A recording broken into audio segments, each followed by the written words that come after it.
আসসালামু আলাইকুম, শুভেচ্ছা। আজকের পাঠে স্বাগত জানাই। গত পাঠে আমি আপনাদের চন্দ্রবিন্দুর ব্যবহার সম্পর্কে জানিয়েছিলাম। এটি ব্যবহার না করলে কি কি ভুল হতে পারে সেই বিষয়ে আলোচনা করেছিলাম। বলেছিলাম একটি টাং টুইস্টারের কথা বলবো, যার মাধ্যমে চন্দ্রবিন্দুর উচ্চারণ আরও স্পষ্ট করা সম্ভব হবে। আসলে এটি টাং টুইস্টার নয়, এটি সুকুমার রায়ের এই বইটি থেকে একটি কবিতার কথা বলছিলাম আমি। সেটি হলো দাঁড়ের কবিতা। আমি আপনাদের একটু পড়ে শোনাই, তাহলে বুঝতে পারবেন কিভাবে এটি টাং টুইস্টার হিসেবে কাজ করবে। এক ছিল দাঁড়ি মাঝি, দাড়ি তার মস্ত, দাড়ি দিয়ে দাড়ি তার দাঁড়ে খালি খসত।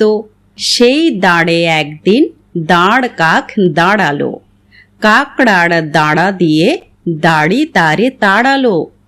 কাক বলে রেগে মেগে বাড়াবাড়ি ওই তো, না দাঁড়াই দাঁড়ে তবু দাঁড় কাক হইতো।